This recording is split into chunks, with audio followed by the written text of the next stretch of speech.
Welcome to Emotional Sobriety. We've got Joe C. back. I believe this is his first appearance of the new year. Is that correct, Joe? 2024, keep the 24 in 2024. How you doing? I'm doing good. I know good isn't a feeling, but I'm happy to be back. As I said, never miss an episode. I was on the AA Grapevine podcast just last week, interestingly enough, and that was a lot of fun. And here we are reading Little Surrenders from the Emotional Sobriety Specials section. So that's going to be great. I'm good. I'm just gonna throw out there. I was on a date recently. It was a really great date, and we were playing this card game over after dinner of like, tell me a little bit more about you, and I'll tell you about me. And one of the questions that came up on the flashcard was when somebody asks you how you're doing, you know, uh, do you ever like misrepresent yourself, or do you ever tell them how you're really feeling? And she said just point blank, I've never once answered that question authentically. And I think in most settings that aren't recovery, where we're encouraged to really dig deep, I there's so many times where I've just said I'm good and just left it at that.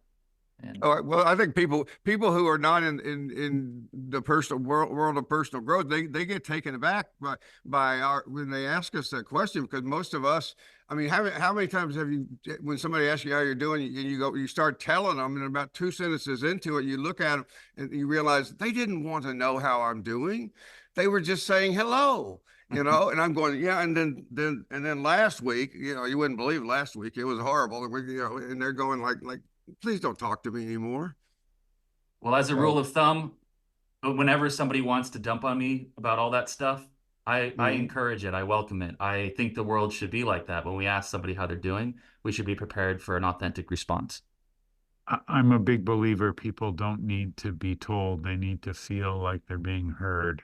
And that's why anybody can help anybody else if they have a little bit of empathy, True. Right. because people need to be heard. We can all Being do that. seen. Heard, you feel seen, Joe. That's right on, man. Yeah. When you're heard, you feel seen, and being seen is such an important thing for all of us. Not on a podcast, being heard. But Exactly. we must be able to see them with our words, Joe. You're right. Yeah, that's right. It's theater of the mind. How are you, Alan? Well, I'm in a tremendous amount of physical pain. I had to stop the non-steroidal anti-inflammatories 2 days ago in preparation for surgery on Wednesday. So I'm only getting relief from 2 Tylenol arthritis pills, and they are not really doing very little at all. So I'm just counting the minutes now, or the days, I guess, and pretty hopefully soon the minutes before I go and get my surgery. So that'll be Wednesday. I'll be called in. I'm not sure if it's going to be a morning or afternoon surgery yet. Wow. Earlier the better. I hope it's the earliest one they have. Yeah, I hope I'm called in first thing in the morning myself. Yeah. Yeah. I'd rather get back to the hospital bed, start my recovery. I'll stay in the hospital Wednesday night and then come home on Thursday. And once they feel that I have the ability to get in and out of bed without falling on my ass and messing up the surgery, and being able to, get to the bathroom and do some of the basics of daily living. Well, You just made I mean, my that's just day amazing better. to me. That's just by contrast. Yeah. Yeah. We talked about that last in the last podcast. Is that's wake up every day and think of problems you don't have. Even problems that somebody has and you don't. Just like it really helps. It helps. It's not a matter of not wishing pain on Alan, but need to be also aware that I'm not in pain right now as I'm talking with him. So I can afford to have empathy for Alan and be grateful for what I have. Well, isn't that nice? I'm amazed that you can get out in one day after. I mean, I know there's lots of surgeries. My wife did it with her back surgery. It's amazing how fast they spit people out of these things. No, I'm surprised too, because my surgery is a little bit more complicated. It's not just a straight hip replacement. They call it a hip version because they have to bore out those pins I had put in my leg when I was 13. So, but those things for 58 years, man. I've got a lot to be grateful for. I mean, Wow. Yeah. in 58 years, that guy, when I was going into the Marine Corps and the doctor was doing the physical to see if I would qualify to go in terms of my physical health, he says, you Mhm. know, 99% of the cases I have to turn away when if they because they have pins in their hip. But your surgeon did such a job, such a great job. You almost have full range of motion. He says, I'm, welcome to the Marine Wow. Corps. Good news and bad news. Welcome to the Marine Yeah, Corps. yeah, yeah. That's right. That's right. How about you, Tom? I'm good. I'm kind of just spaced out today. I'm feeling better, and like I told my wife earlier today, we're kind of cleaning up the house and around the house. And as I'm feeling better, I said I'm determined to take back the house. Because with her back surgery and my cancer stuff, we just let this place go. And so now that we're feeling better, it's time to start the cleanup. So I'm just kind of spaced out doing that. Doing the little things. Yeah, not feeling much. Just I'm fine. Joe said he's good. I'm going to go with I'm fine. There's I'm in a kind of a neutral space today. So Well, none of you upset me, okay? but listen, Okay. but that's what happens, isn't it, Tom? Is that what's most important goes to the foreground. Getting the house in order when you're Yeah. just trying to deal with day-to-day life, man, becomes less of a priority. And Oh man, it's just yeah, and the house itself will demonstrate that. It's like we're just it just went to hell, and I'm just starting to get it back. So and yeah, no, I like cleaning the house. I'm good. I'm a good house cleaner. It's like once I get back on track, I'm in good shape. yeah, I'm pretty good at that myself. Yeah. And how's Patrick Land? Been working with the sponsee, and we're gonna go into a step 4 inventory this week. And it's my first time doing that with another guy, and that where I'm sitting and not on the other side. Yeah, And wonderful. I'm really stoked for him. And yeah, met somebody, and it's a very like thrilling, but also kind of scary as a recovering person to be involved with somebody new, because my emotional sobriety was total dog shit for many years. And I think I had a lot of unhealthy dependencies on my romantic partners. And so it is a like balance of enjoying the kind of narcotic thrill of being with an exciting new person, but also not wanting to fall in and lose track of all the other things that are important to me that I've been cultivating over this time. So it's I'm in the right place. You can take a course on swimming, but you can't really learn until you're in the water. Oh, I like that. You're so full of good Joe-isms. Well, what do you say we get into this Grapevine article? It's from January 2024. We've done 2 stories now.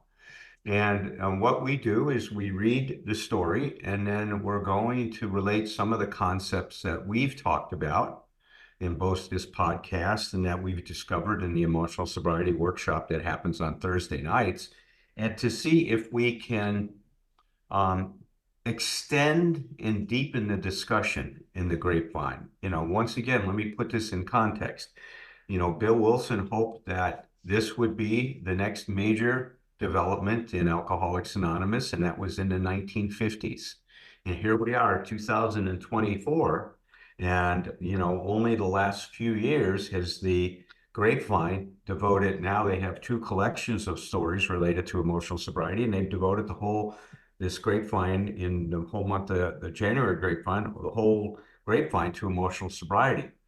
So there's a shift taking place, and we see it. I see it in a lot more emotional sobriety meetings are popping up. More workshops are popping up, I should say, and there's now emotional sobriety being discussed at conventions. So I'm really pleased to see all this happening. So that's what we're trying to do, is to take these stories, look at the points that they're making about emotional sobriety, and see if we can sweeten the pot a little bit. So that's what we're up to. All right. Well, this is called Little Surrenders by Bill the Shirt from Bristol. For him, each good deed, each kind gesture is a spiritual experience. Feeling weak is just as dangerous as feeling strong. Both can push me over the edge toward a drink. That's one of my discoveries in recovery. Getting sober is full of contradictions, where there are no rights and, fortunately, no wrongs. There are no hard and fast rules on sober living, where nothing is sacrosanct and neither is anything imperative.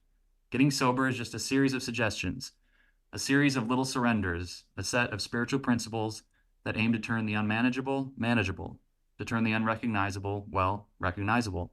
Our 12 steps aim to change the life of an alcoholic. To me, recovery, put simply, is a journey of change in slow motion.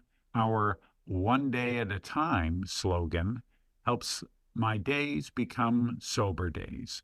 The journey of spiritual awareness can take years, and Easy Does It really does do it. It's just as much the seen as the unseen that turns my sober life into a spiritual life. It's equally important to take action as it is to think, think, think. We just rotating? Yes, Yeah. we are. Okay. If sobriety were just stopping drinking, I'd just stop. But it's vastly more than that. I have a set of tasks, self-imposed, that I try to do daily. They're physical in nature, spiritual in practice, and mentally challenging at times. But all of them help me to stay sober just for today, to live with a degree of hope and comfort that I never deemed possible. Here are a few of those tasks. I start by putting my day into little 20-minute boxes. Each task I have goes in a separate box. Instead of a day at a time, I live one 20-minute box at a time. I try to wait at traffic lights calmly. Leaving 20 minutes early usually helps. Driving can be frustrating at the best times of day, but letting someone merge into my lane each day, even if I don't have to, well, that helps. I'll also stop to let someone cross the road. It's a kind gesture and it only takes a minute. I picked up a caterpillar yesterday from the pavement. I parked the little one in the garden. I drive at the speed limit, or slower. Maybe I'll hold the door open for someone, or give up my place in line at the supermarket checkout. A few daily tasks which take no time at all always help me to feel better about myself. Recovery is about creating a world where I get to give instead of take. Each good turn is a spiritual experience, each gesture a good deed, and each one leaves me feeling just a little lighter, fulfilled even. And if I'm feeling And good, if I give instead of take, if I love instead of hate, I'll have a better day and I'm less likely to drink. It's a simple set of spiritual tools. And as for a stray piece of paper or trash, well, I try to pick something up every day. So if you see me outside by your hedge, be assured I'm not being overly friendly or unneighborly. I'm doing something that's equally important. I'm probably just picking up litter. Because who knows, that little sweet wrapper, which may not seem a lot to you, could change my day. being granted the courage to change the things that I can is where I gain another day of wonderful sobriety. And if sobriety has taught me one thing, it is this: finding a little serenity each day has been the invisible power that has stopped me just for today from picking up another drink. Bill the shirt from Bristol, England. I love that. I love the fact that we're reading a story about the little things. Like, Yes. the motion picture type stories of, horrible experiences and how am I going to navigate them with emotional sobriety. But how am I going to deal with a line that's longer than I thought it would be? A little bit of traffic, 2 red lights in a row. Um, you know, uh, these are the things that really make life better, and it makes us better mentors too. That's when I was looking for a sponsor, these were the things I was looking at, how they behaved driving a car, how they dealt with little frustrations. They didn't need to have this epic story. They just needed to be able to navigate the simple things of life, which seemed, for me, undoable. Everything connects, that's part of what I'm learning about recovery, looking back to where I started and what little I've been able to learn in the time since, is that my addictive behavior had so distorted my relationship with a daily life, a normal daily life, doing the little things because I wasn't doing anything but feeding my addiction. So I can see with some clarity that like that piece of trash, that polite, selfless act that you do without a conscious sense of like, you know, what the outcome or what the greater purpose of it is, but just kind of an observance of that. And you put enough of those, you weave enough of those actions together, and over time, all of a sudden, you're kind of on a pathway, 1,000 times more positive. And like as I work with somebody that's new in sobriety, I'm trying my best to instill that like, look, you're living in garbage. Everything's really fucked up. And you're not even sure how do you get from where you are to where you want to be. And the answer is, which I think was like articulated beautifully in this piece, is add together a lot of these little moments, a lot of these little observances. Yeah, I've been working with a working an ongoing conversation with a friend in the program, and because one of the great discoveries for me has been exactly what this article is talking about, how these little things just lightening somebody's day out, you know. This my friend, she's admitted she admits she's, you know, really angry, and if you let her tell you the story, you'll understand why she's angry. I mean, it's like this woman has every right to be angry. um but as with the rest of us, it doesn't do her any good a lot of times when it's leaking out all the time, and that's what it does if we don't find ways to take care of ourselves. It does. But the point I want to make, though, is it's so much fun to pass on to somebody else how these little things that seem ridiculous when you first tell them, you know, being nice, you know, like I think I gave the example of if somebody's an asshole to the the checkout person ahead of you in line, you know, make the checkout person laugh, make them feel good about themselves. You're gonna feel it's gonna change your day, you know. And the idea when you start to do that, or the article talked about the caterpillar. It's like, not long ago, I went past a turtle that was crossing the road, and I was in a hurry. I had to get to meet a meeting, and I go down the road a little ways, and then I just cuss because I go like, oh shit, you know, because I got to turn around. There's no way I'm going to keep going and be okay with myself. I go back, hope he hadn't been smashed, move the turtle across the road. These little things make a world of difference in how we feel, and they should. I mean, those are the things that's us being a human being, not getting my job done. It's like if my job is to be the best human being I can be, you know. And I think, to me, that's a lot of what emotional sobriety is, and I love it.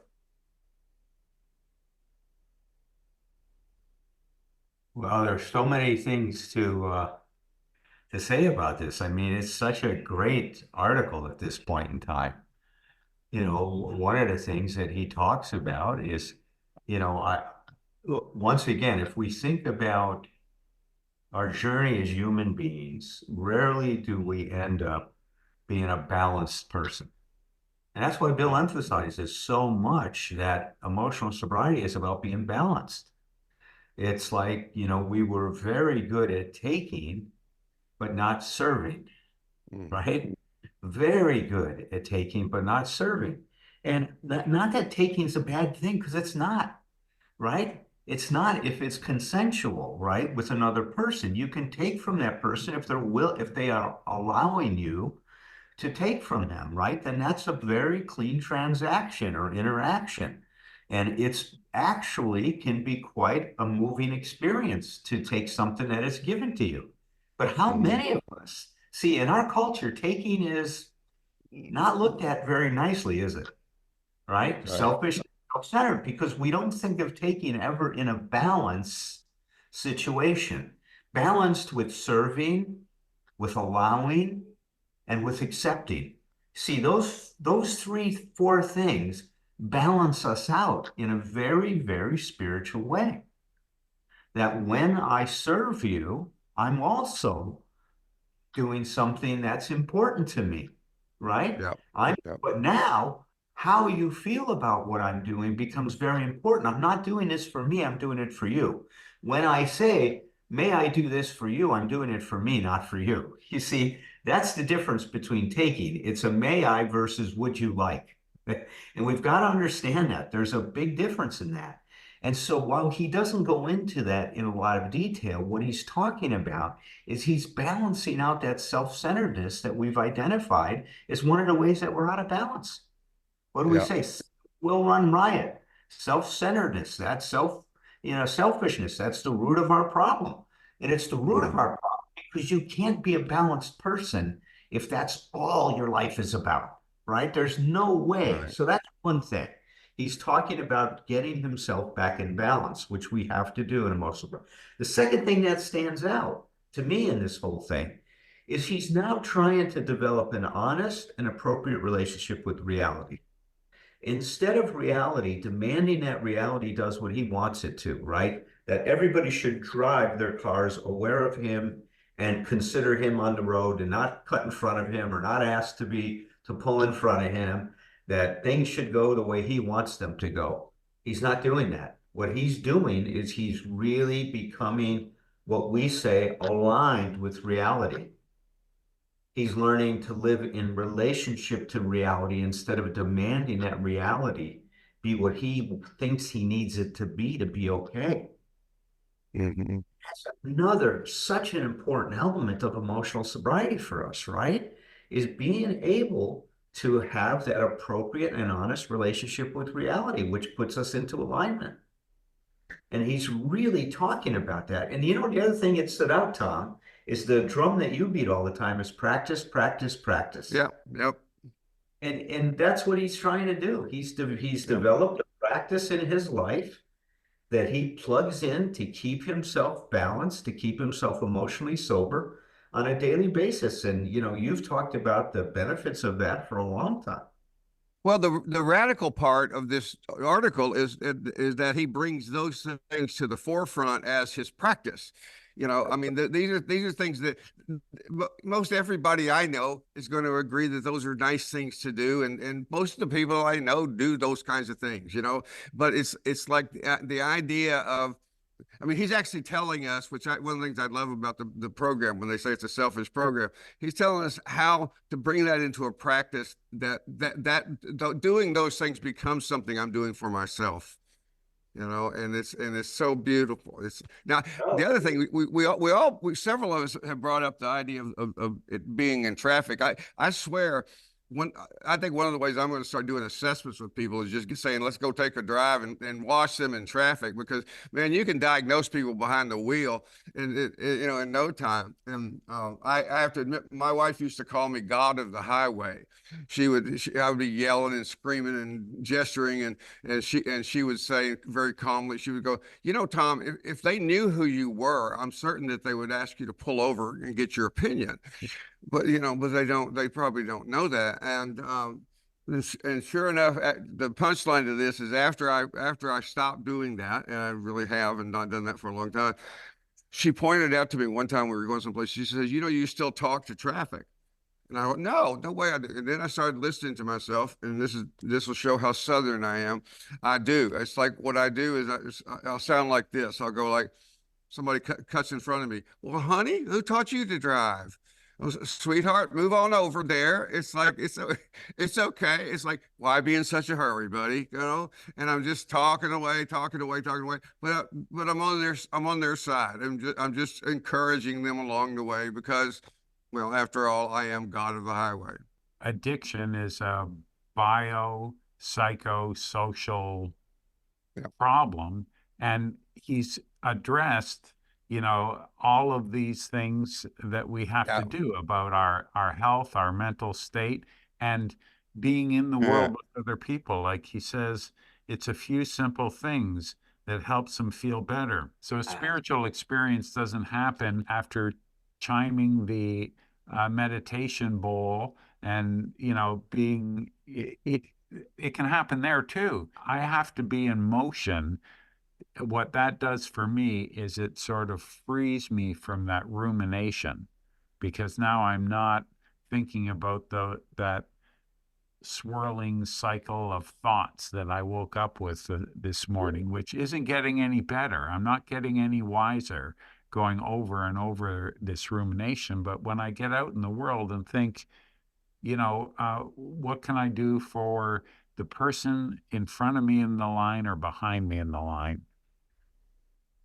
You know, I Things, never thought about it, Joe, spiritual but experience. what that tells me is that's thinking of it that way shows me that from a certain angle, what Bill is talking about in this article is really a mantra psychology. It's like, the mantra is a mantra is just basically, all the multiplicity of our minds. So how many different people we have up there, how many different ideas and opinions. But the conscious mind can only hold on to one thing at a time, and that's what a mantra is. As long as I'm holding on to the mantra, then nothing else can get into that. And so the mantra then becomes sort of a subject matter of practice. Is if I'm walking through the day looking for opportunities to do these things, I am occupied. And most and I know every one of us sitting in this Zoom room right now know the thing. If the idle mind is the devil's workshop. It's like, if I'm not doing something with my practice, pretty much I've got some demons talking in my head. And so I just like the idea of the simplicity of, if I'm doing this, it's a wonderful thing to do for me, for other people, but it's also something I do to keep myself out of trouble in my own head. It restores a sense of purpose.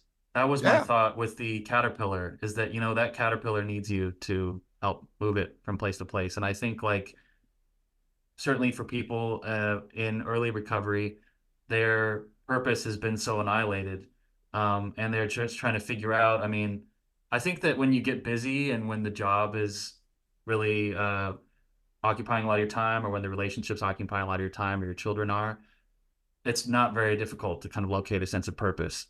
But early on, when that's been so stripped from your daily life, these little moments, these little kind of like, find a way to kind of get a hook in to something outside of yourself. It's key to kind of developing more of a harmonious relationship with life.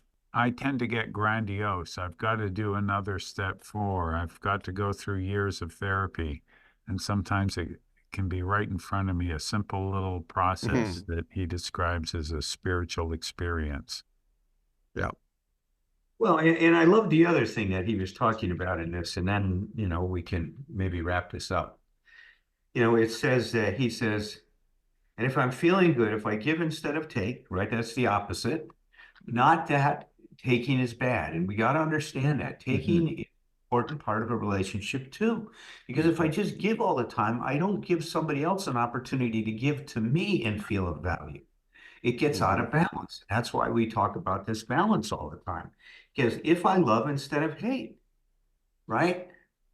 Yeah. He's talking about that if we're in a good grounded place, then we're going to be able to operate from the best in us. So this is what I say. Emotional sobriety is when the best in us does the talking and thinking for the rest of us, right? When the best in us does the talking and thinking from for the rest of us. And that's, I'm really just so excited to see these articles and stuff. And I too love the idea of being kind and generous to a caterpillar. I'm the guy that doesn't step on ants, right? They're part of this world and they have a right to exist just like I do. They're earthlings. They are earthlings like the rest of us. Well, great show, you guys. It's wonderful. Joe, it's always wonderful to have you here. Yeah. Oh, it is so great. Whenever I think that you're not an earthling, Joe, I just have to remind myself you're just a Canadian. Bill, what part of Canada are you up in? You're in Ontario, near Toronto right now. Mount Brenda. Okay. All right. Well, I might be going up into British Columbia and doing a workshop for a codependent group up there What month? in June. June. I'm going to be doing a workshop in July. For first part of July or? out there? Mid, like double digits, maybe the 14th or something like that. Oh, cool, cool, I man. wonder Well, if we could create an overlap somehow. yeah, that would be nice. That would be fun. I'll let you know. I got some control over the dates. I'll let you know when I get them. Okay, that'd be awesome. All right, you Uh, guys. So I don't know what shape I'll be in next weekend. I might be heavily sedated if the pain is Well, really. well, we'll be in touch with you, buddy. We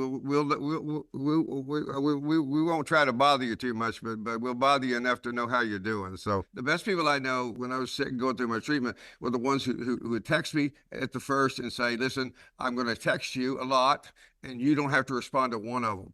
Yeah, And it's I knew that they meant it, because there are other people who might really have that expectation. But I had a couple of friends that basically, that's exactly what they meant, and I loved hearing from them. I didn't contact my sister very much, but she sent me a get well card. People who would give, and they needed nothing from me. So, I think when you're going through the surgery you're going through, Alan, we'll give, you just receive. Love you guys. Change your life, change your myth.